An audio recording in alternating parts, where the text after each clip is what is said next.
한번 따라합시다. 인생은 레스토랑과 같다. 여러분, 레스토랑에 가시면 점원들이 손님들에게 자세히 묻죠. 스프는 무엇으로 하시겠습니까? 또 스테이크로 하시겠습니까? 혹은 생선으로 하시겠습니까? 또 스테이크를 한다면 레어로 하시겠습니까? 미디엄 레어로 하시겠습니까? 아니면 미디움으로 하겠습니까? 아니면 웰던으로 하시겠습니까? 그리고 또 샐러드를 어떤 샐러드를 하시겠습니까? 또 어떤 드레싱을 원하십니까? 음료는 무엇으로 하시겠습니까? 디저트는 무엇으로 하겠습니까? 그것을 자세히 묻고 그것을 꼼꼼히 적고, 그리고 웨이터는 주문한 내용을 그대로 가져다 주죠. 여러분, 우리 인생도 마찬가지예요. 오늘 여러분들이 주문한 대로, 여러분들이 끌어들인 대로 여러분의 인생은 그렇게 될 줄 믿습니다. 만일 손님이 왜 이 음식이 나왔습니까? 내가 원하는 게 이게 아닙니다 라고 말하면 웨이터는 분명히 자기에게 말한 꼼꼼히 적어놓은 그것을 보여주면서 손님께서 이것을 말씀하셨고 이것을 주문하셨기 때문에 이것이 나왔습니다, 이렇게 말을 하면 할 말이 없는 거예요. 여러분, 우리 인생은 우리가 만들어 갑니다. 하나님께서 우리들에게 수많은 선택지를 주셨어요. 하나님께서 우리들에게 많은 메뉴를 주셨어요. 가서 우리가 그냥 하나만 먹는 것이 아니라 많은 메뉴들, 얼마든지 고를 수 있는 메뉴들을 충분하게 주셨어요. 그리고 그 선택을 우리에게 자유롭게 할 수 있도록 우리에게 자유를 주셨어요. 근데 우리가 그 모든 선택들이 모여지고 모여져서 그것이 우리의 인생이 되는 거예요. 그 수많은 선택들이 오늘 여러분 이 아침에 이 새벽에 나온 것도 여러분의 선택이죠. 이걸 하나님의 은혜라고 말하면 오늘 안 오신 분 하나님의 은혜를 못 받는 거잖아요. 그죠? 이것은 저는 충분히 여러분들이 정말 하나님이 주신 여러 가지 그런 선택 중에서 하나님께서 우리를 이렇게 인도하시고 우리가 그것을 동의하고 우리가 이렇게 선택한 줄 믿습니다. 오늘 이 아침부터 여러분이 오늘 하루 동안 24시간 동안 선택하는 모든 것들, 또 6월 한 달 동안 여러분이 선택한 모든 것들이 여러분의 인생의 방향을 새롭게 잡게 될 줄 믿습니다. 그래서 여러분, 내 인생이 내가 왜 이렇게 됐는지 억울해하지 마십시오. 이거 다 우리가 선택하는 거예요. 왜 이 길로 왔는지 여러분 따지지 마시고 원망하지 마십시오. 대신 우리가 걸어온 길을 한번 되짚어 보시기 바랍니다. 천천히 되짚어 보고 복귀해 보면 그때 우리가 놓쳤던 것이 있어요. 그때 내가 너무 조급했고, 그때 내가 너무 감정적이었고, 그때 내가 너무 독단적이었고, 기도하지 않았고, 그리고 그때 내가 욕심 때문이었다는 것을 알게 돼요. 그때 얼마든지 여러분들은 다르게 선택할 수 있었어요. 여러분 인정하시죠? 우리는 다른 길로 갈 수 있었어요. 2018년 6월이 시작되었어요. 여러분 2018년을 살아오면서 여러분 지금까지 여러분이 원하는 방향으로 가고 계십니까? 가고 계세요? 여러분이 원하는 방향대로 지금 잘 가고 있다고 생각하세요? 여러분 그 모든 방향은 6월 달까지 5월까지 우리가 선택한 것들이 모이고 모여져서 지금 우리가 이 방향으로 가고 있는 거거든요. 여러분이 만일 의도한 대로 가지 못한다고 한다면 오늘부터 다시 새로운 선택을 해 나가시기를 주님의 이름으로 축원합니다. 그래서 오늘 우리가 기도하면서 만일 내가 의도한 대로 가지 못했다면 무엇이 문제였을까? 그리고 그때 가장 중요했던 갈림길은 무엇이었을까? 내가 그때 왜 그렇게 선택했을까? 한번 이 시간 돌아보시기 바랍니다. 자, 이제 우리는 새로운 시간, 새로운 한 달이 주어졌어요. 2월 한 달을 여러분이 잘 살아내면 여러분의 인생에 새로운 반전이 시작될 줄 믿습니다. 역전도 충분히 가능할 줄 믿습니다. 새로운 돌파구를 찾게 될 줄 믿습니다. 아주 중요한 것을 깨닫게 될 줄 믿습니다. 새로운 출발이 시작될 줄 믿습니다. 제가 오래전에 읽었던 책인데요, 오그 만디노라고 하는 사람이 쓴 책입니다. 아카바의 선물이라는 그런 책입니다. 이 책은 28개국 언어로 번역되었고 2천만 부가 팔린 그런 책입니다. 이 책에서는 재밌는 이야기가 하나 나오는데, 당시 세계에서 가장 부자였던 하피드라고 하는 사람이 나와요. 근데 이 하피드가 이제 노년이 되어서 모든 재산을 다 정리합니다. 다 자기가 움켜쥐지 않고 그 엄청난 재산을 모두에게 나누어 주고, 또 자기와 했던 사람들에게 많이 떼어주면서 다 나누어 줍니다. 그런데 그가 아직 움켜쥐고 있는 것이 있어요. 그것은 뭐냐면 낡은 항아리 속에 낡은 두루마리가 있어요. 근데 이 두루마리는 지금까지 누구에게도 보여주지 않은 거예요. 이것은 아주 매우 비밀스럽게 아주 하피드만이 알고 있는 그런 보물과 같은 거였어요. 근데 이 하피드는 그가 평생 간직했던 이 두루마리의 진짜 주인을 기다리고 있어요. 그 진짜 주인이라고 생각되는 어떤 사람이 나타나면 이 두루마리를 이제 그에게 넘겨주고 이제 자신의 삶을 마감하려고 해요. 사실 이 하피드도 그 전에 파트로스라고 하는 거부가 자기에게 청년 때 젊었을 때 이 두루마리를 주었어요. 그리고 이 두루마리에 적힌 대로 장사를 해서 세계적인 부호가 된 거예요. 그래서 이제 그는 이 두루마리를 자기가 죽기 전에 새로운 주인을 찾아서 그에게 줄 것을 기다리면서 하루하루를 보내고 있어요. 그때 한 청년이 하피드를 찾아옵니다. 근데 하피드가 그 청년을 보는 순간, 만나는 순간 이 두루마리의 주인이 바로 이 젊은이라는 것을 단번에 알아차려요. 하피드는 그 젊은이에게 그 두루마리를 건네줘요. 그 두루마리를 받은 사람이, 그 이야기입니다. 이 두루마리를 받은 사람이 누굽니까? 바로 바울이라고 하는 젊은 청년이었어요. 우리가 알고 있는 성경에 나오는 바울이죠. 이 바울은 돈을 벌기 위해, 장사하기 위해 이 두루마리를 사용하지 않았어요. 받은 이 두루마리를 가지고 그는 이 두루마리를 받아서 더 가치 있고 의미 있는 일에 이 두루마리 안에 적혀있는 원리를 사용했어요. 만일 바울이 상인이었다면 그런 하피드 그 이상가는 그런 거부가 될 수 있었어요. 그런데 그는 하나님 나라를 위해서 이 비밀의 두루마리의 내용을 그대로 실천했어요. 그래서 전 세계로 복음이 퍼져나가고 모든 지역에 교회가 세워지는 그런 역사가 일어났다라고 하는 이야기입니다. 물론 이 이야기는 넌픽션입니다. 아주 상상력이 뛰어난 그런 이야기죠. 근데 저는 이 이야기를 보면서 감동이 되었던 것은 이 오그 만디노는 이 사도 바울이 살아왔던 그 일생을 보면 여기에는 아주 중요한 원리가 있구나. 사도 바울은 보통 사람이 아니구나.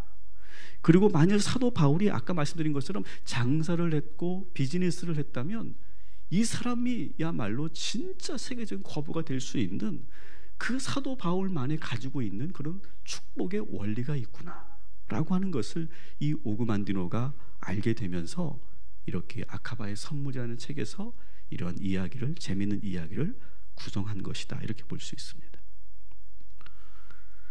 저는 오늘 6월부터 바로 이러한 이야기를 모티브로 삼아서 매월 세 달을 연 특별 새벽 기도회에 이 사도 바울이 가지고 있었던 이 축복의 원리, 이 사도 바울만이 가지고 있었던 그 두루마리의 비밀을 우리가 하나하나 펼쳐가는, 그리고 우리가 배워가는 그런 시간을 가지려고 합니다. 저는 확신합니다. 여러분, 정말 사도 바울의 지혜, 사도 바울의 삶을 우리가 그대로 따라갈 수만 있다면 우리는 위대한 하나님의 사명을 감당할 수 있는 사람들 뿐만 아니라 여러분이 정말로 원하는 인생을 살게 될 줄 믿습니다. 그리고 허무하고 허탄한 인생이 아니라 충만하고 풍요롭고 윤택한 삶을 살게 될 줄 믿습니다. 그래서 이 아카바의 선물에는 이 두루마리의 내용이 실제로 한 100여 페이지에 달하게 나와 있어요. 그래서 매일매일 그것을 읽고 또 읽게 만들었는데, 저는 그 책에 나오는 두루마리보다 더 값진 두루마리가 있다. 그것은 바로 하나님의 말씀이죠. 특히 사도 바울이 쓴 이 하나님의 말씀 안에 놀라운 비밀들이 숨겨져 있음을 여러분 믿으시고, 오늘 첫 번째 우리가 펼치는 두루마리의 비밀 첫 번째를 우리가 다시 한번 보도록 하겠습니다. 우리가 읽었던 빌립보서 4장 4절부터 7절까지의 말씀을 우리 다시 한번 읽어보도록 하겠습니다. 시작. 아무것도 염려하지 말고 다만 모든 일에 기도와 간구로 너희 구할 것을 감사함으로 하나님께 아뢰라. 그리하면 모든 지각에 뛰어난 하나님의 평강이 그리스도 예수 안에서 너희의 마음과 생각을 지키시리라. 아멘. 사도 바울이 가지고 있었던 첫 번째 두루마리의 비밀은 바로 빌립보서 4장 4절부터 7절까지에 있는 말씀이에요. 이 첫 번째 원리를 굳이 제목을 붙인다면 따라합시다. 감사의 원리. 우리가 감사에 대해서 우리가 많이 들었습니다. 근데 사도 바울이야말로 감사의 사람이죠. 그가 쓴 13권의 서신 가운데 감사라는 말이 무려 46번이나 나와요. 감사하라, 감사하라. 우리가 살고 있는 것처럼 범사에 감사하라 라고 하는 그런 말씀을 하지 않습니까? 근데 이 감사의 원리는, 범사에 감사하라고 하는 이 짧은 그런 구절에는 아주 깊고 의미 있는 아주 탁월한 가르침이 있어요. 그리고 오늘 이 감사의 원리는 많은 그러한 책들 안에서도 많은 사람들이 성공할 때 이 감사의 원리를 잘 활용했다는 것을 우리가 알 수 있어요. 여러분, 오늘 이 감사의 원리를 여러분 것으로 만들어 가십시오. 여러분이 그렇게 감사의 삶을 6월 한 달 사신다면 하나님께서 여러분들에게 정말 축복하시고, 여러분들은 하나님의 뜻을 이루어가는 사명자가 될 것이고, 그리고 여러분들의 삶이 그렇게 충만하고 풍성하게 허락하여 주실 줄 믿습니다. 그래서 이 감사는 우리의 삶에서 모든 분야에서, 여러분들의 모든 각자의 삶의 영역에서 형통함의 원리가 된다. 자, 그러면 이 감사의 원리에서 보면, 오늘 본문을 보면 사도 바울은 기도를 할 때도 두 종류의 기도가 있다라고 보는 거예요. 두 종류의 기도가 있는데, 첫 번째 기도는 뭐냐면 염려하며 결핍을 기도하는 그런 기도가 있어요. 또 한쪽의 기도는 만족하며 감사하는 기도가 있어요. 여러분, 오늘 여러분이 기도할 때 염려하면서 기도하고 결핍 속에서 기도하면 그 기도는 이루어지지 않습니다. 하나님, 이게 없어요, 이게 부족해요, 이게 안 되고 있어요. 여러분, 이렇게 기도하면 그 기도는 이루어지지 않아요. 없는 현실을 자꾸 걱정하며 구하면 오히려 그것은 그 안 좋은 일을 자꾸 끌어들이게 되는 거예요. 없는 현실을 불평하면서 기도하면 내가 원하는 차도 없고, 내가 바라는 집도 없고, 내가 원하는 배우자도 없고, 게다가 건강하지도 않고, 이것도 없고 저것도 없고, 이것도 들어주세요, 저것도 해주세요, 이것도 해주세요, 이렇게 계속 염려 속에서 결핍 속에서 기도하고 의심하면 여러분, 그 기도는 이루어지지 않아요. 그것은 기도가 아니에요. 오히려 그것은 걱정에 지나지 않아요. 근데 여러분, 오늘 여러분 기도하실 때 만족과 감사로 기도하시기 바랍니다. 여러분, 뭘 감사합니까? 이미 주어진 것에 감사하시기 바랍니다. 현재에서 감사를 고백하시기 바랍니다. 현실의 문제 속에서 감사의 조건을 찾으며 기도하시기 바랍니다. 이미 구한 것을 주신 줄 믿고 기도하시기 바랍니다. 이미 받은 사람처럼 그렇게 오늘부터 행동하시기 바랍니다. 그래서 우리가 감사해야 되는 이유는 첫 번째는 따라합시다. 감사해야 현재의 상황이 변화된다. 여러분, 감사해야 상황이 바뀌어요.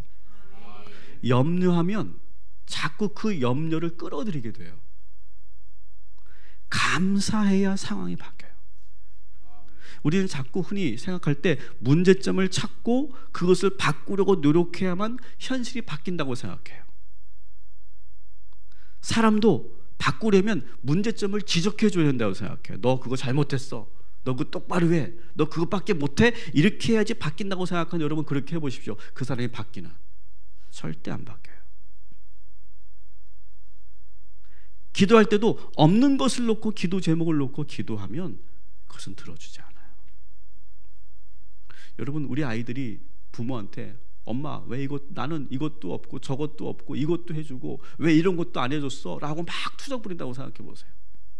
그럼 여러분, 그 부모가 해주고 싶어요? 해주면서도 기쁨도 없고 어느 순간부터는 해주지 않아요. 그런데 자녀들이 마음속에서 항상 감사가 있고 그리고 기쁨이 있으면 그리고 만족해하고 있으면 막 더 주고 싶은 것이 부모의 마음이 아니겠습니까? 여러분, 오늘 여러분 기도하실 때 자꾸 없는 것을 달라고 여러분 구하지 마시고 이미 하나님께서 우리에게 얼마나 많은 것을 주셨는지를 여러분이 구하면 오히려 여러분의 그 상황이 새롭게 열리게 되고 하나님께서 더 귀한 것으로 허락하여 주실 줄 믿습니다. 그래서 감사는 우리의 생각과 마음과 행동을 변화시키죠. 오늘 이 7절에 이 감사 기도는 우리의 생각과 마음을 새롭게 한다고 되어 있어요. 여러분, 오늘 제가 여러분들에게 종이 노트를 하나 드렸어요. 오늘 여러분이 이 시간 이 말씀을 끝나고 나면 기도를 이렇게 기도하는 거예요. 펜으로 감사의 제목을 쓰는 것이 오늘 기도예요. 그러니까 하나님 오늘 이것 주세요 저것 주세요 그렇게 기도하기보다는 오늘 여기에 여러분들에게 드린 그 내용에다가 그 종이에다가 여러분 감사를 쓰세요. 그것이 기도 시간이에요. 그렇게 해서 오늘 여러분 제가 좀 이따 다 자세히 안내해 드릴 텐데 감사를 해야 우리의 생각과 마음이 바뀌어요. 우리의 생각과 마음을 하나님께서 딱 지켜주시는 거예요. 따라합시다. 감사는 좋은 것을 끌어들인다. 여러분, 아까 우리가 인생을 레스토랑 같다고 그랬죠. 우리가 주문한 대로 된다고 그랬죠. 근데 자꾸 우리가 염려하고 우리가 자꾸 걱정하면 자꾸 그것을 끌어들이게 돼요. 오히려 염려하면 그 염려하는 생각이 오래 우리의 마음과 생각에 머물게 돼요. 그래서 결국 그런 상황을 가게 만드는 거예요. 내가 그렇게 어리석은 행동을 하게 만드는 거예요. 여러분, 기도할 때도 마찬가지예요. 기도할 때도 기도에서 염려와 걱정을 빼야 돼요. 오늘 여러분 기도할 때 염려와 걱정을 모두 빼시기를 주님의 이름으로 축원합니다. 하나님, 우리 남편을 위해서 기도할 때 우리 남편이 교회 안 나오고 막 그냥 속썩이고 막 그러니까 이렇게 기도하는 거. 하나님, 우리 남편이 매맞지 않고 주님께로 돌아오게 해주세요. 이렇게 기도한다고 생각해요. 그러면 어떻게 될까요? 매를 맞아요. 난 분명히 매맞지 않고라고 했는데 매를 맞아요. 염려와 근심을 빼는 건 뭐예요? 하나님, 우리 남편이 우리 동탄 꿈의 교회에 장로의 반열에 서게 해주십시오. 그렇게 기도하는 거예요. 차라리 아예 그 기도의 문장이 되게 중요하다는 거예요. 그냥 내가 오래 앉아서 기도만 한다고 되는 것이 아니라 기도의 문장이 대단히 중요해요. 우리 자녀들에게도 이렇게 축복하세요. 우리 자녀들이 신앙생활을 열심히 안 할 때 오히려 이렇게 축복하세요. 하나님께서 너를 좋은 때에, 너를 좋은 기회에 다시 교회로 인도하실 거야. 오히려 그렇게 기도하세요. 너 큰일 나. 너 정말 그러다가 너 정말 되게 맞아. 너 정말 난리 날 거야. 그렇게 하면은 오히려 자꾸 그걸 끌어들이는 거예요. 오늘 여러분 기도하실 때 하나님, 하나님이 주신 은혜에 감사합니다. 앞으로도 모든 것을 하나님께서 채워주실 줄 믿습니다. 주님 행복합니다. 더 이상 바랄 것이 없습니다. 감사합니다. 다윗이 기도하잖아요. 여호와는 나의 목자시니 내게 부족함이 없도다. 지금까지 지내온 것 모두가 다 주님의 은혜다. 여러분 그렇게만 기도해도 하나님은 다 알아들으세요. 여러분이 없는 것을 여러분이 구하는 것보다 내가 그렇게 감사를 기도하면 하나님은 다 알아들으세요. 뭘 원하는지 뭘 필요로 하는지 다 알아들으세요. 어떻게 감사해야 되느냐? 지금까지 주신 것들에 대해서 감사하시기 바랍니다. 지난 날부터 오늘 이 순간까지 우리에게 얼마나 많은 걸 주셨습니까? 감사하면 여러분 더 많은 걸 주고 싶은 거예요, 사람은. 그래서 감사를 표현하는 거예요, 하나님 앞에. 하나님 감사합니다. 오늘 그것을 여러분 적어 나가시기 바랍니다. 그리고 두 번째, 여러분의 종이에도 있는 것처럼 두 번째가 뭡니까? 당연하게 생각했던 것들을 감사하시기 바랍니다. 여러분 우리가 이렇게 숨 쉬고 있는 것, 이게 얼마나 감사합니까? 여러분 병원 가보세요. 숨을 제대로 못 쉬어서 그것 때문에 고통스러워하는 사람이 얼마나 많이 있습니까? 여러분 우리가 삼시세끼를 먹을 수 있다는 거, 이게 얼마나 감사한 일입니까? 우리에게 이렇게 가족이 있다는 거 얼마나 감사합니까? 여러분 교회를 정하지 못해서 방황한 적 있으셨죠? 여러분 내 교회가 있다는 것이 얼마나 감사한 겁니까? 여러분 우리가 당연하게 여기는 것들이 사실은 진짜 감사한 것들 투성이에요. 그래서 여러분 당연하게 생각하고 있는 것들에서 여러분 꼭 감사를 찾아내시기 바랍니다. 따라합시다. 문제 속에서 숨겨진 감사를 찾자. 여러분 우리가 문제라고 생각하는 곳 안에 여러분 감사가 보석처럼 숨겨져 있어요. 나는 불행이라고 생각했는데 그 안에 감사가 숨겨져 있더라는 거예요. 오히려 그 안에서 감사를 볼 수 있어야 되고, 오히려 그 안에서 하나님의 은혜를 발견할 수 있는 사람들이 바로 그리스도는 아니겠어요? 여러분 실패했을 때도 여전히 우리는 감사할 수 있습니다. 건강을 잃었을 때도 우리는 여전히 감사할 수 있습니다. 경제적으로 어려울 때도, 실직했을 때도 우리는 감사할 수 있습니다. 갈등할 때도, 외로울 때도, 억울할 때도, 슬플 때도 우리는 감사할 수 있어요. 얼마든지 우리 안에는, 그 문제 안에는 감사라고 하는 보석이 반짝반짝거리며 우리를 기다리고 있어요. 오늘 그것을 발견하시면 오히려 그 감사를 찾아내는 순간 여러분의 불행의 문제들이 떠나가게 될 줄 믿습니다. 따라합시다. 이루어진 줄 믿고 감사 기도를 드리자. 여러분 오늘 기도하실 때 여러분 거기 종이에도 드린 것처럼 감사의 기도를 적으세요. 감사, 여러분이 소망하고 바라는 것들을 이미 하나님께서 이루어 주셨다고, 이미 우리에게 응답해 주셨다고 믿으시고 그렇게 적으시기 바랍니다. 그러면 여러분 그것을 여러분 가지고 5년 10년을 간직해 보세요. 반드시 다 이루어져 있어요. 제가 말씀드렸죠. 저는 감사 노트가 있다고. 제가 감사 노트에 한 20개를 적어놨어요. 한 5년 전에. 거기에 10가지가 응답됐어요. 앞으로 10가지가 남아있어요. 그리고 저에게는 또 계속해서 내 마음속에 하나님께서 우리에게 주신 하나님께 저에게 주신 그 은혜에 따라서 또 하나씩 적어가고 있는데 그것이 이루어져 가는 거예요. 여러분들에게도 그렇게 하나님께서 응답하여 주실 줄 믿습니다. 그래서 여러분 오늘 이 시간은 눈 감고 기도하기보다는 펜으로 기도하세요. 그래서 여러분 다 적고 가세요. 다 적으시고 그것을 간직하세요. 그리고 여러분 우리가 밖에 나가면 감사 노트를 쓰게 돼 있잖아요. 제가 이 감사 노트를 쓰자고 제안을 한 것은 그런 거예요. 분명히 하나님께서 오늘 예배를 통해서 은혜를 주셨고 깨달음을 주셨고, 그리고 하나님께 기도하는 가운데 나에게 어떤 은혜를 주셨을 때 그것을 내가 정리하는 거예요. 그리고 그 은혜를 내가 적어보는 거예요. 그러면 여러분 그것을 이제 나중에 저 감사 노트가 우리 교회 역사가 되겠죠. 그럼 여러분이 쓴 것이 흔적이 남아 있겠죠? 이게 몇 년도 몇 월 며칠에 내가 이런 감사를 썼는데 여러분 보세요. 그대로 이루어져요. 그것이 정말 여러분의 감사의 조건이 될 거예요. 그래서 여러분 오늘 감사의 그런 노트를 정리하시고 그리고 나가실 때 짧은 구절이라도 저 감사 노트에 쓰세요. 날짜를 쓰시고 가능하면 좀 이름도 좀 적어주시면 좋을 것 같아요. 그러면 우리가 그걸 보면서 우리가 함께 기도할 수 있을 것 같아요. 그리고 많은 은혜를 함께 나눌 수 있을 것 같아요.